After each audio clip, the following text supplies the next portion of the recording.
Now, we are living in a time, dear listeners, where machines are getting smarter fast, but many humans feel more disconnected than ever. Productivity is up, burnout is everywhere, and a lot of people are quietly asking, is this really what work is supposed to feel like? Today's conversation is all about the purpose, leadership, and how AI can support human alignment rather than replace it. So, hey, dear listeners, welcome back to another powerful episode of Mind Meets Machine, where we explore the intersection of human intelligence, technology, and meaningful work. I'm your host, Avik, and today I have a lovely guest. So, please welcome Florian Cambridge. So, welcome to the show. Thank you, Avik. And yes, a very interesting topic to explore, which goes deep into my own personal passion. Amazing. So, dear listeners, before we delve deep into the discussion today, I'll quickly love to introduce you with Florian. So, Florian is an impact investor, author, and the leadership mentor who helps leaders align purpose with profession to create real world impact. So, he's the author of On Vocation and has helped mobilize nearly $1 billion to focus ventures and education. And today we are discussing the purpose driven work in the age of AI, human leadership in technology, and in a technology accelerated world, and why redefining success is no longer the optional. Right? So, why do we wait? Let's get started. Welcome to the show again. Yes. So, so so before we start, because I know there are a lot of people who have a lot of things goes into their mind that AI, will it replace us? What a human and all. But before we get into all those things, I want to start personally. Like, you have worked across the systems, the capital, leadership for the decades. So when did you first realize that success without the purpose has no longer enough for you? Yeah, it's a great question. So it goes actually back when I was 33 years old. Yeah. And so basically, even before when I was 18, I had a passion project. I wanted to become a stand-up comedian. And my father said, maybe you want to do something normal first and study something normal because, as an artist, it's very difficult to make a living and the financial side. And so I followed my father's advice. And then I studied something normal. I studied business administration and marketing. And then I never went into what I wanted to do. And then got a job, worked my way up. And at the age of 33, I had the success my parents were dreaming of. I was running a company, having a family, and a home. And I asked myself, so what do I do the next 33 years? Bigger company, bigger family, bigger home? And I actually asked myself, which life am I living? Even though I was, according to society, have a successful life. And because I felt void inside, I said, it's not me living my life. I'm just living the life I'm supposed to be. And that triggered a change because I recognized that in my education, I have been the absent subject of my own education. I learn about everything else but me. So I get the tools to make a living, not to live a life. Exactly. Yeah, and I put this now in the AI is even worse. So basically you gather information, skills in the education side, then you work, then I did a master's, and then I climbed up the ladder. But I never asked myself, what do I really care for? What do I want to do at work? And also one of the questions was asking, so if life goes on, at my deathbed, other than having had a family and a bank account, what is it, the contribution I want to give to the world? And say, okay, life has been worth living, and I contributed something. And this was the part where I actually then understood that I didn't know my vocation. I had no tools to help me to find or to decide on my vocation. And so this was then when I pivoted. I went out into the big corporate job, got rid of the golden handcuffs, you have when you're in a big corporation running a division or subsidiary. I Then also went into personal development methodologies just to find out more about myself. And then I started really a roller coaster life, but it was me deciding what I want to do, not just looking forward to. And the more I learned about me, then I ended up doing impact investing. That's what I've been doing now over a decade, which is basically using capital as a force for good. And my leitmotif today, is impact lives, share profits. But then that was saying, okay, now I have actually something which is bigger than me. It's not about me. And then people came to me saying, Florian, you do impact. How can I do impact? And I said, okay, what's your vocation? And people say, I don't know. And then, okay, let's start first. You do these exercises. For you, you come back when you have your vocation. And then I developed 7 steps to help people to make their vocation their profession. That's what I called to vocating. So vocation is not just something who sits there. Because normally people say, yeah, vocation might be religion, vocation might be you want to do philanthropy, you want to do something good, but you have to get the job first and earn money. Now, if I translate that in today in the perspective of technology caters for me so many information that actually the threshold to innovate is much lower, less money, it's more affordable. But if I compete on knowledge I gather over years versus the machine, AI, I will lose. I have no value to tell AI that I'm smarter and I can do better. And that's where the switch comes. If you understand when you are vocating, when you are working in your profession, Correct. in your vocation, then it's bigger than you. So life is hard, and you will have problems, and you have anxieties. That's just part of life. We're all fragile. But that brings you back to your question. I found that I actually saw that there's a problem in the humanity that rather than having a vocation, which you usually have the first ones when you're 5, 6, 7, 8 years old, you have these dreams of doing something, contributed something to the world, But then you're told off by the parents, hold a second. You need to make a living. Yes. Yeah. And so what annoys me is that in the education, there's nothing vocational. Yeah. And that's where the part and the journey started at 33, and then the pivot. And I ended up to what I do today.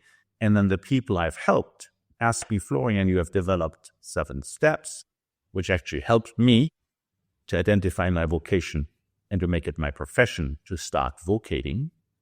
Can you write it down? Can you write the book? And that's what I did. I went to a publisher and it got published. And that's why I'm here.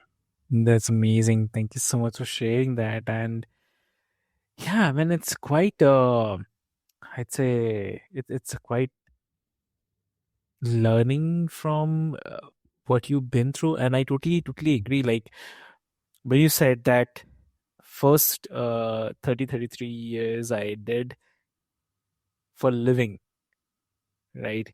But I was not living myself. So that something hits hard, and it's a real truth basically, right? Because right now I'm 33. Yeah. And obviously it's a great way to think that yes, I also had a lot of things which I wanted to do, but some way or the other not been able to get into those. But yes, like what we are doing, we are only running behind just to make our living, and we are not, because we are compromising our living, right, to take care of us, to take care of what we wanted to do. So that is something which I really loved, and I believe there are a lot of listeners who would love this. And please, dear listeners, but do let us know like what you wanted to do but somehow you missed in that rat race, right? So love to listen to that. That's a great discussion, I would say. And also yeah, You know what? This is the point where with this book and with the methodology, some people talk about ikigai, which is beautiful, but you say, how do I do this? Some people talk about personal development. Nice, I know more about me, but how does it help me? And then I say, and what if you can contribute to humanity and to the planet something, and this is your profession. Yeah. People go like, yeah, but the vocation, vocation is to do good and you have this dream, but you cannot live from that. I said, who says this? So one of the examples was I was giving a workshop at Oxford University for MBA students. And one of the students says, look, I've worked and studied so hard to learn financial modeling. And AI will take my job obsolete. I will never be as good as AI in financial modeling. And I said, hold a second. Okay, let's put this aside. What is your vocation? And he said, okay, let's do an exercise for you to figure out what do you really care for? If there's something you want to contribute, what would it be? And he said, I love nature. I'm actually concerned about climate change and the adaptation of humanity into climate change. I said, beautiful. You have your vocation. Now, if you take your superpower being good in finances, that's what you learned, and you put them together, you can start vocating. And he says, but where? Where do I go? You go to insurance companies. They need people like you with a vocation in climate change, but the skill set how to measure risks financially on insurance. You can go to the financial services companies. You can go to corporations. You can go into industry sectors, you name it, agriculture, whatever. You can go into tech companies. You can go in startups, anything where you can still vocate based on what your calling is and what you're good at. And this is where things then change. Because the fundamental flaw is for people to say, first, you need to make money, and if you've done well, you can give something back. But sorry, why don't you do with the money when you invest or when you work, where you earn your money, do the same things at the same time? And this is where I go into the steps, into 7 steps. The first 4 steps are more to define your personal, professional business plan to start vocating. And the other 3 steps are more guiding you on the execution and to measure that you're actually doing what you would like to do, the outcome of it, the output of it, the outreach of it. And so that's the idea of the 7 steps. And this is where I would like to see as many people in the world to vocate. And it's not something which someone tells you. I think you should like nature. I think you should think about climate change and adaptation. That's something which makes a lot of sense. And you would give and care if you do that. But if it's not you from inside out, this is like if you would say, okay, I'm a doctor, but I have no vocation to be a doctor. It's a brutal job. If you are a chef cook, why would you go these brutal working hours when everybody's having fun? You are working late night and things and stressful if you don't have a vocation. So you have some professions which are ideally vocation oriented, but even if you have people ending up doing that which don't have the vocation and actually really suffer. Correct. And this is where it goes back. I invite people to actually discover the vocation inside out and then to figure out actually how to live from this and how to work it, because life will be hard anyway. Health, or you might lose a job, or economy is a problem, or whatever it is. It's just life. So it's better to say, this is me deciding my life, because then that's one of the steps. If the stress is a stress you impose yourself because it's a challenge, because you want to reach something, is very different to being too exposed to a stress which is from outside hitting you, because that's unhealthy. But the whole chain, there's a whole sequence of what happens to you and to your life once you've actually you're aware, saying, okay, let me figure out what I want to do. And you might have several vocations, and you might pick one of them. You might over time do first this one and then you pivot to something else. It is you. You don't have to justify anything to anyone as long as you are in your zone and you are vocating. Exactly. So like this point, there's a very common growing belief that AI will either save us or replace us. So I mean, from your perspective, what is the biggest misconception that leaders have about AI and the purpose? And at the same time, what tends to happen when the organizations adopt AI for the efficiency, but ignore the meaning, values, and human context? So what do you say? in this? So AI exposes everything exponentially, humanity exponentially. Yeah. And this with every industrial revolution, and we have now the AI revolution, mankind has to understand and how to deal with it because things change fundamentally. Correct. Now, in the context, if my generation was educated that you get a good education, you get a good job, and you work, and then you can retire, and you have had a happy life, you are exposing yourself to factors outside. Now, if you take this in AI, it's even worse. It's worse because with AI, you learn and accumulate knowledge, and that was the value.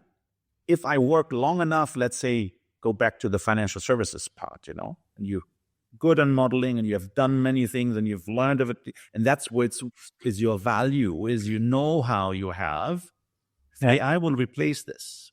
So now, if we understand, that goes again with the stress, you can use AI to innovate, to contribute, to vocate at a much cheaper, much faster, and a much more of, let's say, the threshold to innovate is much lower. So if you understand first what your purpose is and what you want to figure out and how you can vocate, then suddenly you will look at AI very differently because AI will cater to you to actually do it, rather than you defending and being concerned about losing your job, especially youngsters, because you would not start as an analyst in a consulting firm or as a tech firm or as a programmer, and coder, because all of that is no longer needed because AI will cater to it. But when you say, I'm 15 or I'm 16 or I'm 20, and actually, look, I can vibe code. I have actually something I want to resolve and I can innovate in the world. So this is where things change. You might be good in accounting, but if you use AI in order to do much better, again, you can translate into many, many jobs, many, many functions, because it will increase efficiency of mankind hugely. But the point is, if you do not listen to yourself, what you really, really care for, you end up being more exposed, more stressed, more insecure, and more anxious. Correct. Rather than saying, hold a second, this is what I want to resolve, and I will use technology to cater. So it goes back. Yes, I'm also concerned about AI, because AI can destroy mankind, humanity, or AI can be the best tool for the sake of quality of life, access and affordability, all changes. You don't have to be privileged born. Correct. Yeah, with the best education, the best school. Otherwise, if you don't, one, because you can, it's very different how you learn, faster learn, cheaper learn. So even for a lot of underprivileged people, now you have a big gateway for you to figure out and innovate wherever you are. But the point is, and that's where the important part is, that if you don't do this, the likelihood for you to get a burnout, anxious, or for you to depend on dopamine, looking at a screen and getting some TikTok, blah, blah, just to distract yourself and to procrastinate is huge, because we cannot all be, the ones who create content. But if you change that and you want to resolve something and you innovate, even with TikTok, it's very different.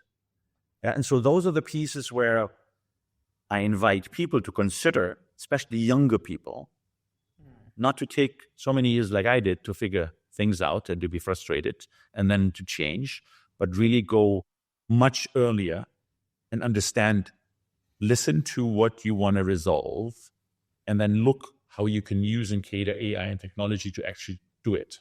Correct. So that means here the thing is, AI is not the problem. The misalignment is the problem. Like, technology simply amplifies whatever leadership consciousness already exists. So that's pretty clear. That's really pretty clear. So, like, in the real organizations, what do you think? Like, how do misalignment between the purpose and the work show up day by day?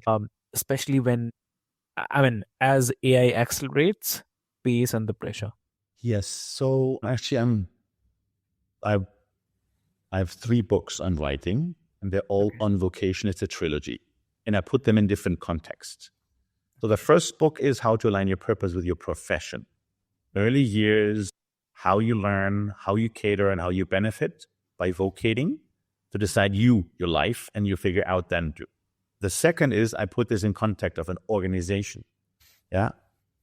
Even though we'll have much more micro entrepreneurs with technology, and doing new things and new startups, which is very different to the times when I was born.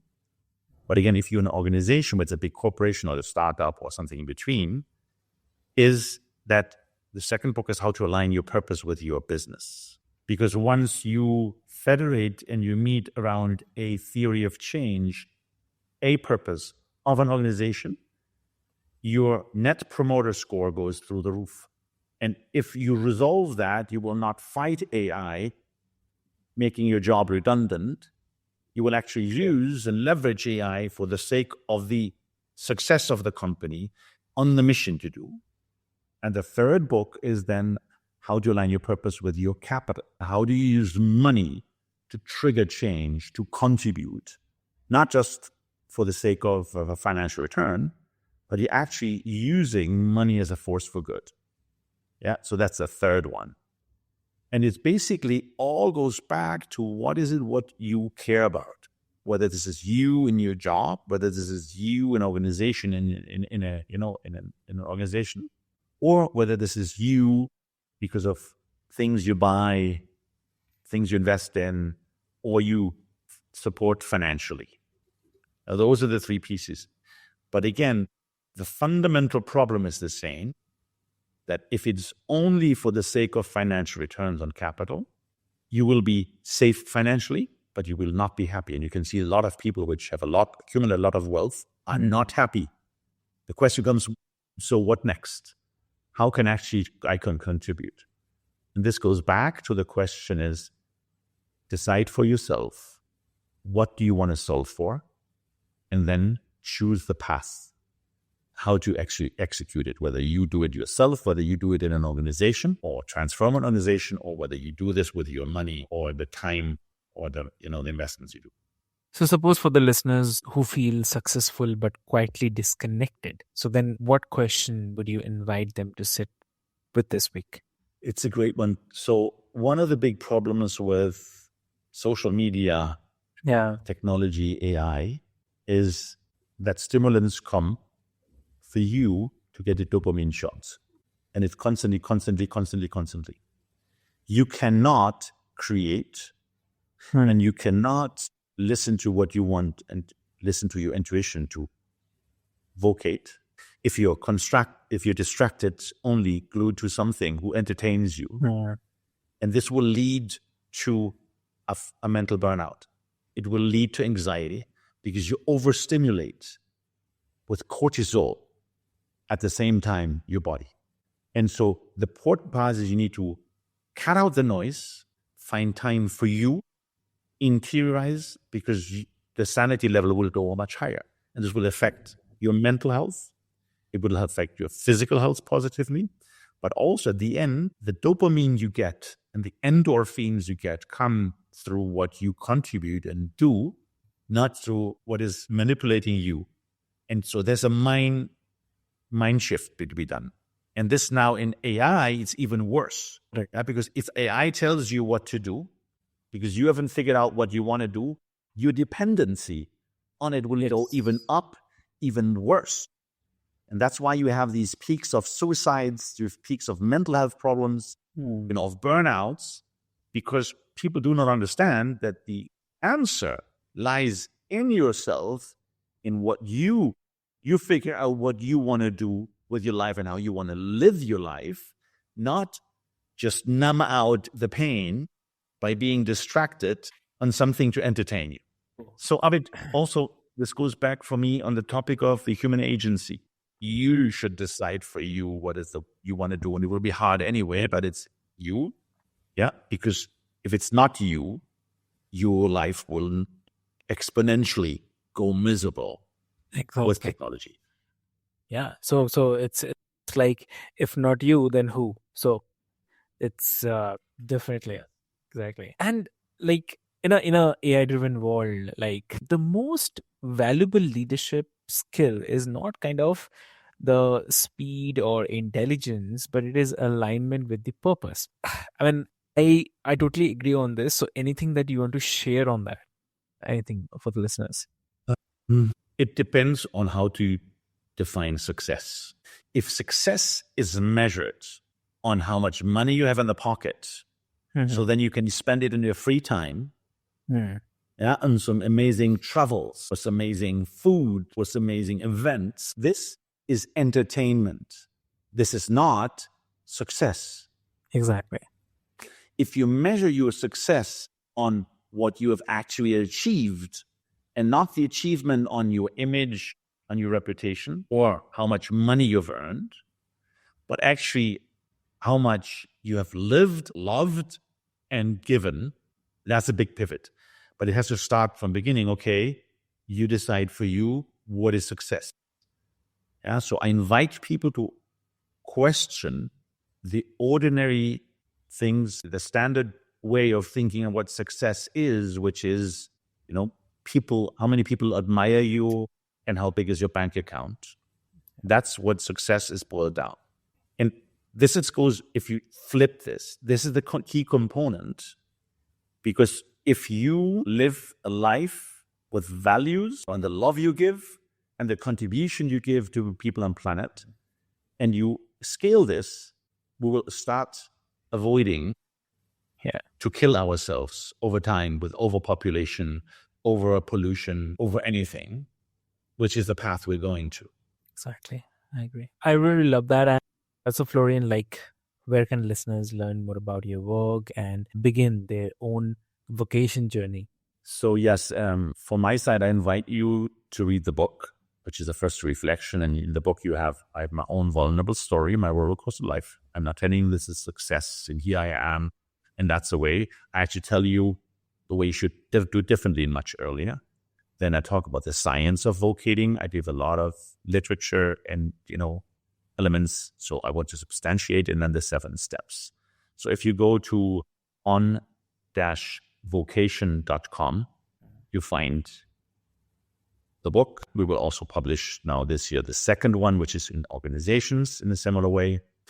But that's the one. And then, of course, if you want to reach out, and get some advice and some support, you can do that also on the page. But that's the part. First thing for me is, is actually to read the book. It's just a guide. It's not a big book. One of the things actually I'm working on is right now to gamify the 7 steps. Okay. Because I have 5 children, kids, youngsters. They're all Gen Zers, and they don't read books in the old way. They read it through internet and these things. So I'm now gamifying the 7 steps so that the learning is different and we can scale it, hopefully. But that's something I'm really looking forward to. It's not the way I would learn, but it's a clear message I get from younger generations. And that would be also then, I invite you to go to an app, which will be launched shortly on the platform also for people to do that in the next step, then really in a gamified way. Amazing. Excellent. So, dear listeners, what I'll do is I'll include all the details and the links in the show notes for your easier friends. And as technology accelerates, your humanity becomes even more important. So don't let machines define your meaning, dear listeners. And thank you so much for listening to Mind Meets Machines.